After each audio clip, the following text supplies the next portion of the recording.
হাসির রাজা, জ্ঞানের রাজা, রসিক রাজা গোপাল ভাঁড়।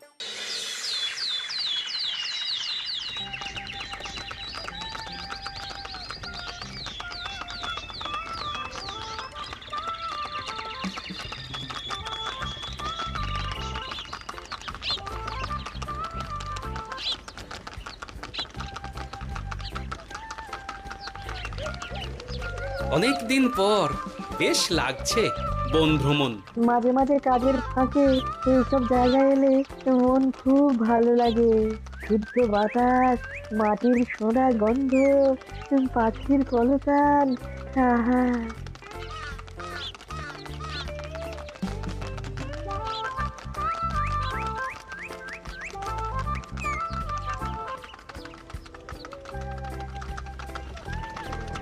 মহারাজের রথ থামছে।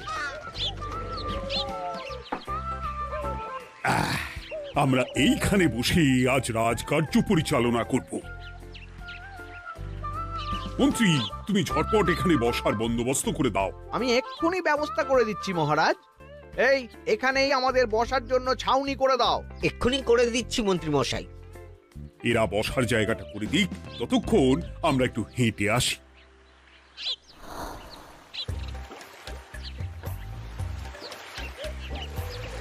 সকালবেলা হাঁটা শরীরের পক্ষে খুব ভালো মহারাজ।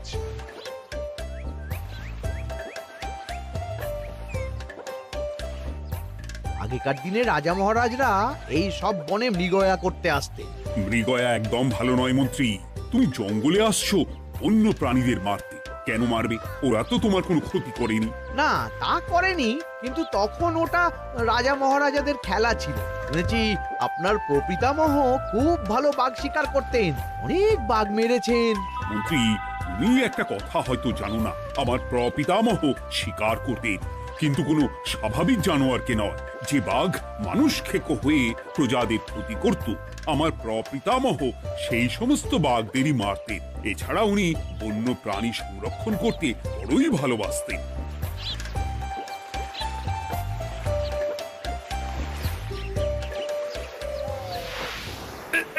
উফ, এটা আবার কি?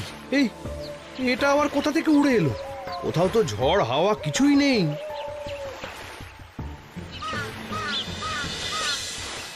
একটা ধাঁধা মহারাজ, এই কাগজে লেখা। ধাঁধা? পড়ো দেখি। জোয়ার ভাটা প্রভুর খেলা, ভাটা হবে হলে বেলা।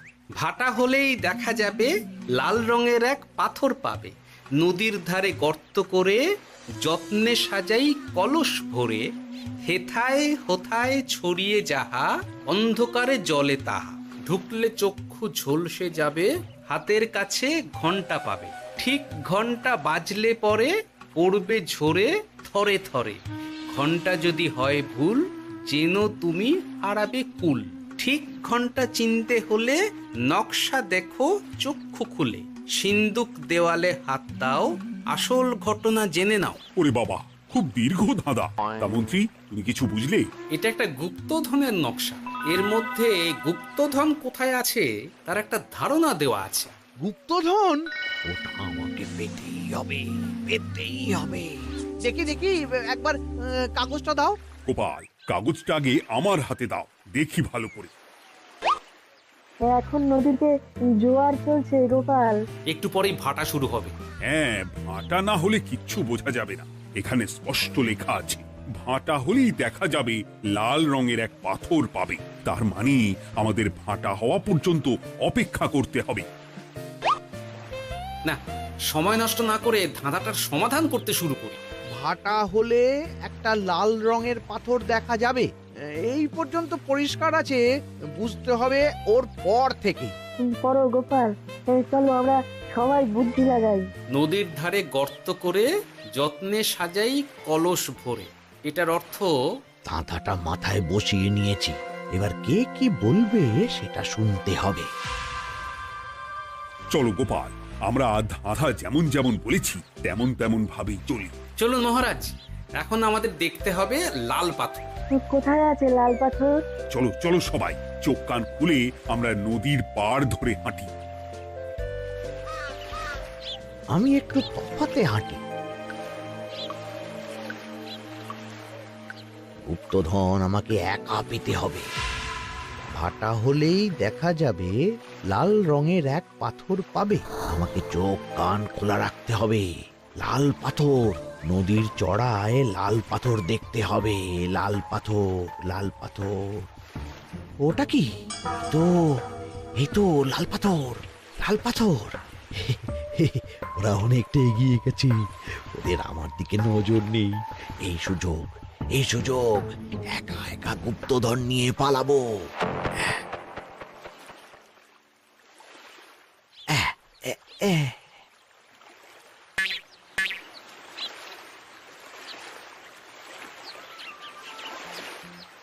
কি গো, আমরা তো হেঁটেই চলেছি, লাল পাথর তো কই দেখতে পাচ্ছি না।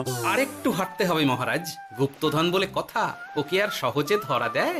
সেটা অবশ্য সঠিক কথা। আচ্ছা, আমরা সবাই তো আসছি হেঁটে হেঁটে, মন্ত্রী মশাই গেলেন কোথায়? ও কি যে ঘটে! সত্যি তো, মন্ত্রী কোথায়? ও সেনাপতি, মন্ত্রীকে দেখেছো? কই না তো মহারাজ। তাহলে কোথায় গেলেন মন্ত্রী মশাই? এই জঙ্গলে বাঘ ভাল্লুক আছে, শেষে কিনা বাঘে নিল। হায় হায় হায়, মন্ত্রী গিন্নির কাছে আমি কি মুখ দেখাবো? হুম, বাঘ ভাল্লুকের পেটে যাবার লোক তো মন্ত্রী মশাই নন।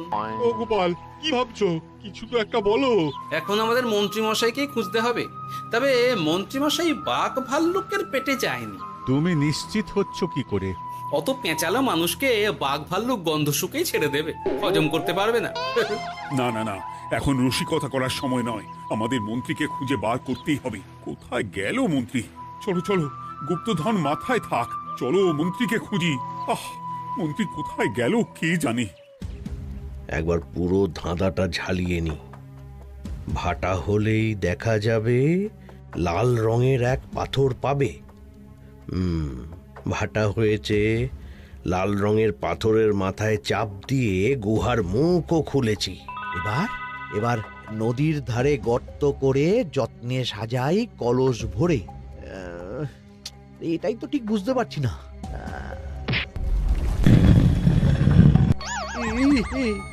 এই রে, এবার কি হবে? হ্যাঁ মহারাজ, কোথাও একটা আওয়াজ হলো।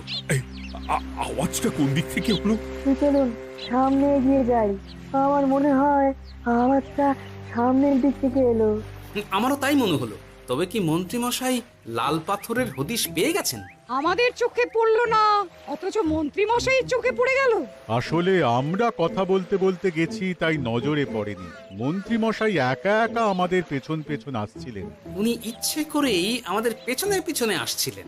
নিজে একা গুপ্তধন নিয়ে যেতে চেয়েছিলেন, এখন কোথায় আছেন কে জানে।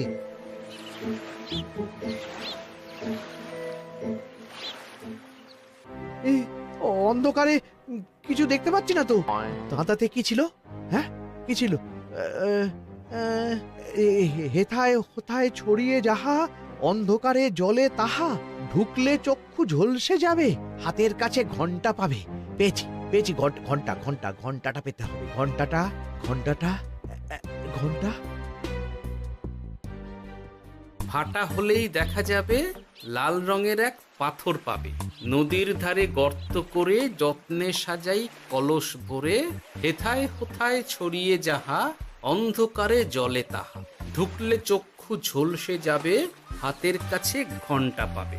ঠিক ঘন্টা বাজলে পরে পড়বে ঝরে থরে থরে, ঘন্টা যদি হয় ভুল, যেন তুমি হারাবে কুল। ঠিক ঘন্টা চিনতে হলে নকশা দেখো চক্ষু খুলে, সিন্দুক দেওয়ালে হাত দাও, আসল ঘটনা জেনে না। এবারে ভালো করে ঠান্ডা মাথায় ভাবতে হবে। ভাটা হলেই দেখা যাবে লাল রঙের এক পাথর পাবে। সেই লাল পাথরটাই তো খুঁজে পাওয়া যাচ্ছে না, অথচ মন্ত্রী মশাই খুঁজে পেলেন। আওয়াজটা কোথা থেকে আসছিল? এই কাছে পিঠে এই কোথা থেকে আওয়াজটা আসছিল।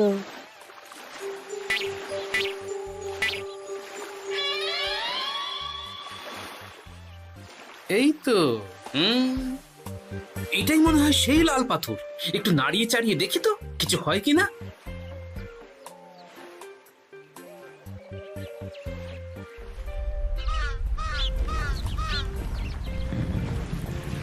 এই তো, কাজ হয়েছে। এই তো সুড়ঙ্গ। আপনারা নিচে নামুন। আপনারা কি দেখছেন সেটা বলবেন মহারাজ। সবাই যদি নেমে যাই, যদি কোনো কারণে সুড়ঙ্গের মুখ বন্ধ হয়ে যায়, তাহলে আর আমরা বাইরে বেরোতে পারবো না মহারাজ। গোপাল ঠিকই বলেছে, আমরা দুজন বাইরে থাকি। মহারাজ, আর একটা কথা, কোনো ঘন্টায় হাত দেবেন না, মনে আছে তো? ঘন্টা যদি হয় ভুল, যেন তুমি হারাবে কুল। ওরে বাবা, এই বয়সে আর কুল হারাতে চাই না। ঠিক আছে, তোমার কথাই অক্ষরে অক্ষরে পালন করব। দেখি এই সুরঙ্গে মন্ত্রীমশাইকে দেখতে পাই কিনা। চলুন মহারাজ, সুরঙ্গে নামি। সবাই সাবধানে নামো।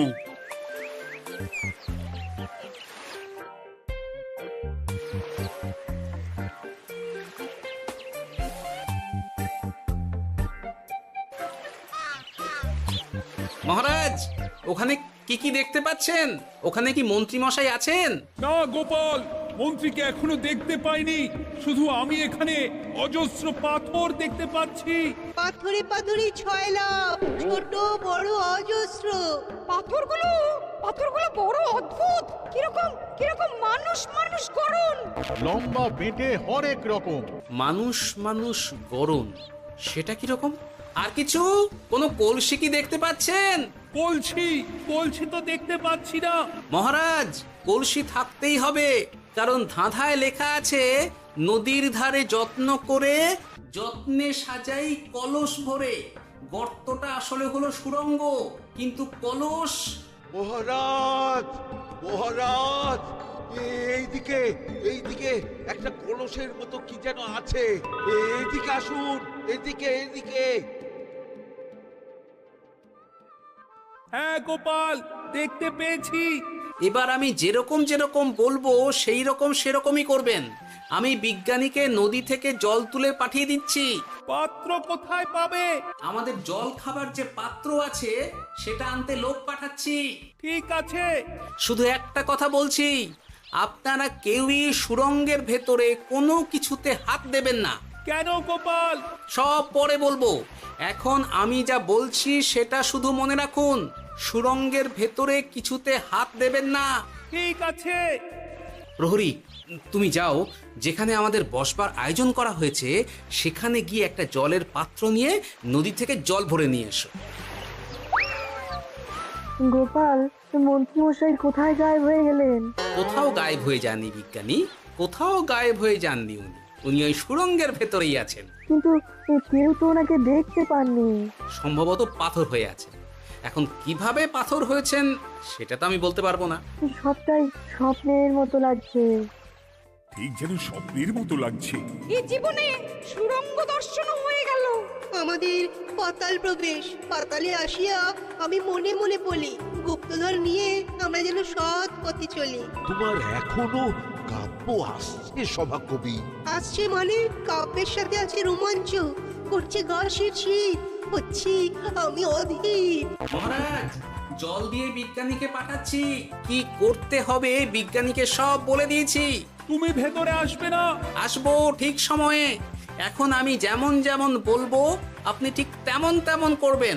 ঠিক আছে। বিজ্ঞানী, যেমন যেমন বললাম ঠিক তেমন তেমন ভাবে কলসিকে জল দিয়ে পরিষ্কার করবে। মনে রেখো, ধাঁধায় আছে কলসি সাজাই যতন কর। তুমি একটা কথা মনে রেখো বিজ্ঞানী, কোথাও হাত দিও না কিন্তু। ঠিক আছে গোপাল, তোমার উপস্থিত বুদ্ধির তুলনা নেই। আমি যাচ্ছি গোপাল। সাবধানে সাবধানে। মহারাজ, বিজ্ঞানী যাচ্ছে। সাবধানে নামো, সাবধানে। মহারাজ, কলসিটা কোথায়? ওই তো, একটু সাবধানে যাও।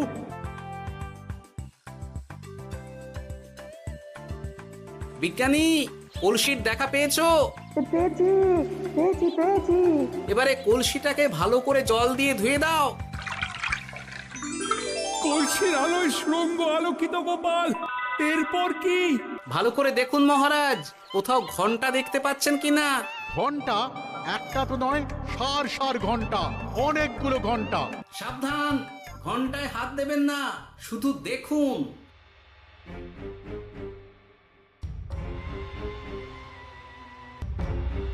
মহারাজ, আমরা গুপ্তধনের খুব কাছে চলে এসেছি। তাই নাকি? কি মজা কি মজা, এবার খাবো ক্ষীরের গজা। আহ সভা কবি, চুপ করো, এখনো আমরা গুপ্তধন পাইনি। আমার মুখে দাঁড়িয়ে সবগুলো তারা আঁকা। বিজ্ঞানী, কোনো ঘন্টায় চাঁদের নকশা করা আছে কি? একটু দেখে বলো না। আমি আতস কাজ নিয়েই দেখছি, সব ঘন্টাতেই তারা আঁকা। খবরদার, কোনো ঘন্টাকেই ছোঁবে না। ঠিক আছে, কোনো কিছু না ছুঁয়ে আমি দেখছি। পেয়েছি গোপাল, চাঁদ আঁকার ঘন্টা পেয়েছি। ওই ঘন্টাটা বাজাও, বাজাও।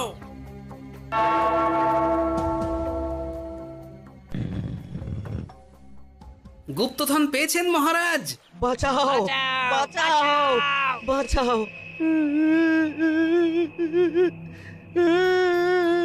বাঁচান মহারাজ, বাঁচান বিজ্ঞানী, মহারাজ, মন্ত্রীর গলা পাচ্ছ না? মহারাজ, আমি পাথর হয়ে আছি, আমাকে মানুষ করুন মহারাজ। তুমি তো মানুষই ছিলে, হঠাৎ করে পাথর হলি কেন? মহারাজ, গুপ্তধন পেয়েছেন? পেয়েছি, তার সাথে মন্ত্রীকেও পেয়েছি। মন্ত্রী এইখানে কোথাও পাথর হয়ে দাঁড়িয়ে আছে। দাঁড়ান মহারাজ, এবার আসছি। সাবধানে এসো। আমি ভেতরে যাচ্ছি, বুঝলে? যদি কোনো কারণে দেখো পাথরটা গুহার মুখটা আটকে দিয়েছে, অমনি তোমাদের কাজ হলো পাথরটাকে ছুঁয়ে ফেলা, বুঝলে? ঠিক আছে গোপাল দাদা। আমার মনে হয় বিপদ আর কিছু ঘটবে না, তবুও সাবধানের তো মান নেই। ঠিক আছে, তুমি নিশ্চিন্তে ভেতরে যাও। বাঁচাও, আমাদের বাঁচাও, আমাদের সবাইকে মানুষ করুন। আমাকে মানুষ করুন মহারাজ। আপনাকে তো মানুষ করা হবে মন্ত্রী মশাই। আগে বলুন, আপনি পাথর হলেন কি করে? ও, মনে পড়েছে, ধারার শেষ লাইন, সিন্দুক দেওয়ালে হাত দাও, আসল খবর জেনে না। সত্যি গোপাল, তুমি না থাকলে এই এত কিছু আমাদের সবার কাছে অজানাই থেকে যেত।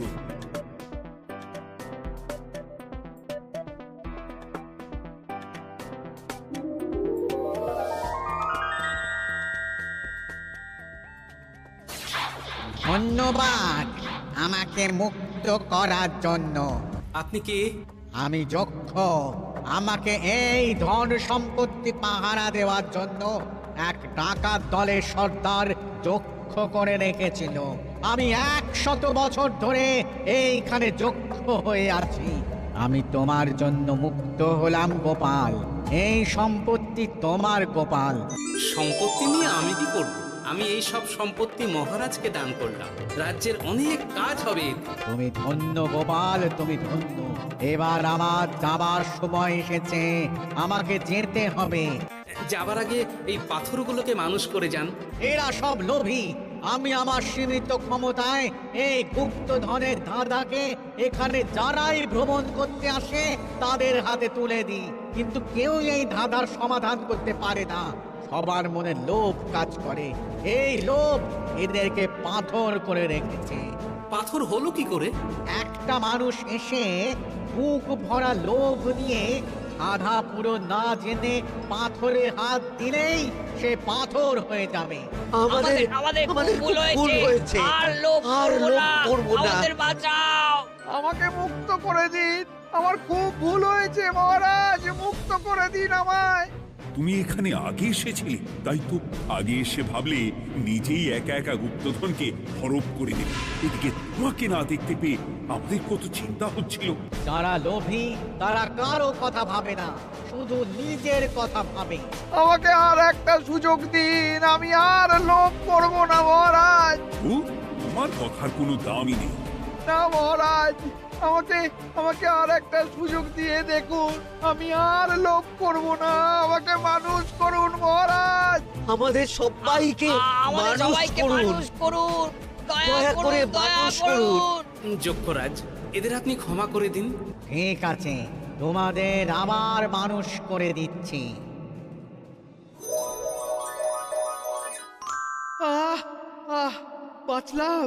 বাঁচলাম। এই রকম বারবার বাঁচা যাবে না, কিন্তু এবার সাপ ব্যাং যাই হবে না কেন ওইভাবেই থাকতে হবে, এই আমি বলে দিলাম। এবার আমার মুক্তি।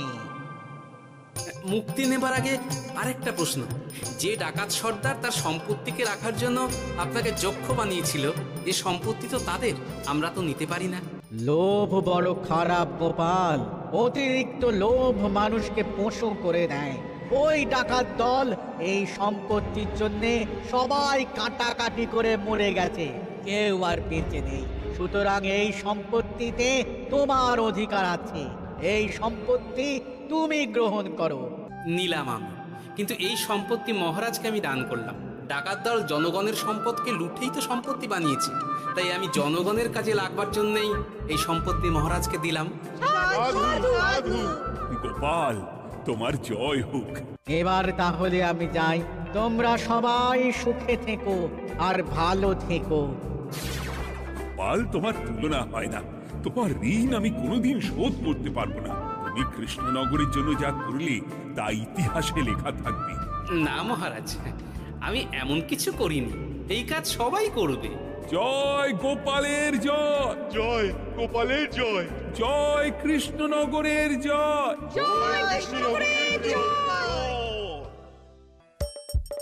হাসির রাজা জ্ঞানের রাজা রসিক রাজা